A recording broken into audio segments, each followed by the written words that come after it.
My wife cheated, so I took her affair partner's wife on a surprise double date. My wife Jane and I had been together for a solid 10 years. We had our ups and downs, but overall, I thought we were pretty happy. That all came crashing down a few months ago when I discovered she was cheating on me with this guy named Chad from her office. She accidentally forgot to log out of her Facebook Messenger on the laptop. I heard the little dingo off, and lo and behold, it was a message from Chad. At first, I about came off the rails, but instead, I decided to keep my cool and to think before I reacted. My brother had been through this, and he always said that if he had it to do over, that he would have been methodical and would have done something huge to bring it all down, and that he feels horrible for not having done so. I did not want to feel that way. I needed to get my anger out, but in a vengeful way, so that when I walked out of the ashes, I wouldn't be the only one hurt. And maybe getting revenge would actually help me heal, while also teaching her a lesson that you can't be stupid and not face some consequences. So I knew I had to do something about it, but I wanted to be sure that the revenge would be absolutely nuclear. After a few days of plotting and scheming, I realized that the best course of action would be to involve Chad's wife, Sarah. So I messaged Sarah on Facebook and asked her if we could talk over the phone. I figured that she would want to know about her husband's infidelity, and maybe she could help me put an end to the affair. To my surprise, Sarah was incredibly cool and collected about the whole thing. Instead of freaking out or getting upset, she actually wanted to get revenge too. And then she came up with a devious plan that would ensure both of our cheating partners would get a taste of their own medicine.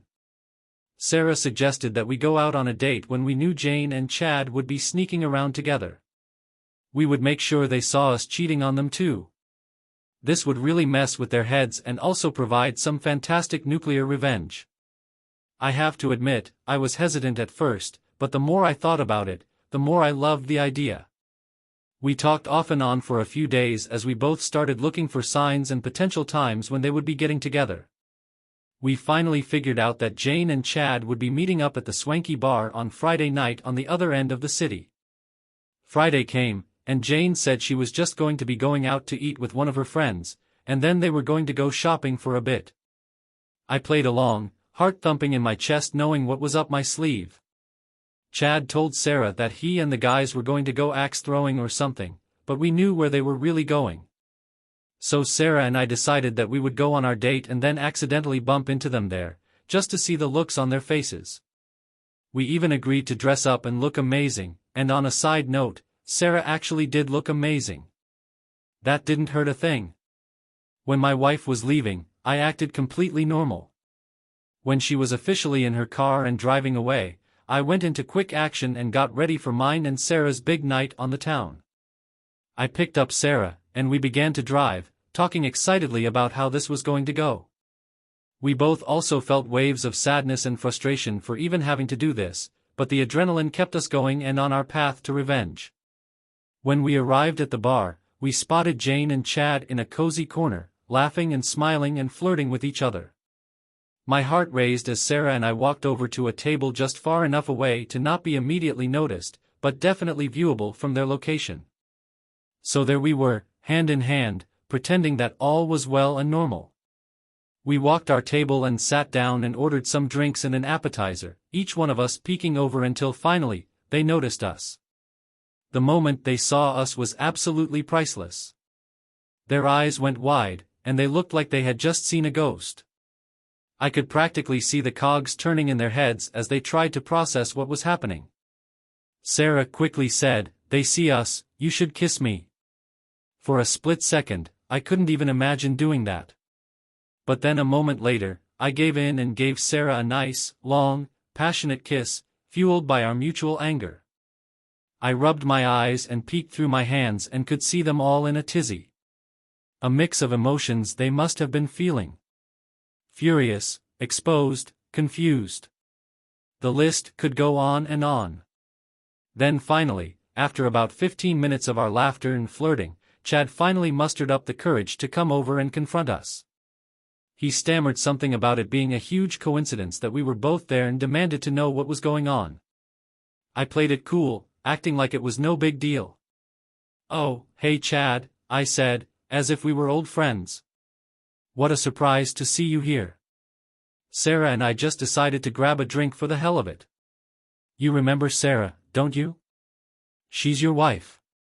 Chad's face went beet red, and he started to stutter even more. Jane, who had been watching the whole interaction from their table, looked horrified and like she was about to cry. Before he could say anything else, Sarah chimed in. Oh, come on, Chad. It's not like we're doing anything wrong. We're just two people having a good time. Just like you and Jane. The look on their faces was absolutely priceless. They were both caught red-handed and they knew it. Chad, clearly at a loss for words, mumbled some excuse about needing to use the restroom and then quickly disappear. Jane, on the other hand, couldn't take it anymore. She stood up from her seat, tears streaming down her face, and stormed out of the bar. It was clear that she never expected to be on the receiving end of her own deceit. What an idiot. With our mission accomplished, Sarah and I shared a high five and a knowing glance. The satisfaction of knowing that we had successfully turned the tables on our cheating spouses was indescribable. We stayed at the bar for a while longer, finishing our drinks and getting to know each other better. Despite the circumstances that had brought us together, we realized that we actually had a lot in common and enjoyed each other's company. As the night went on, Sarah and I exchanged stories about our marriages, how we had tried to make things work, and how we had each been let down by our partners. It was therapeutic to be able to share my pain with someone who understood it so deeply. When it was time to leave, I took her home and we promised to keep in touch. We knew that there were going to be some difficult conversations and decisions ahead of us. But at least we had each other for support. Over the next few weeks, both of our marriages crumbled. Jane and Chad were both extremely remorseful, but it was too little, too late. Sarah and I supported each other through the process of filing for divorce and dealing with the emotional fallout that followed. In the end, our little revenge plot did more than just teach our cheating spouses a lesson. It brought two people together who were dealing with immense heartache, and it gave us the strength to move on from the past. Now, I'm not saying that Sarah and I are a couple or anything, it's way too early for that. But we have become really good friends, and who knows what the future might hold. But in the end, it doesn't matter if it goes any further. We have helped each other a lot during this time, and that in and of itself has been great. So there you have it. My story of nuclear revenge on my cheating wife and her stupid affair partner. Well executed, what do you think? Is there anything you have done differently? Let us know in the comments below. When you subscribe, be sure to click the notification bell. Click here for more tangled threats.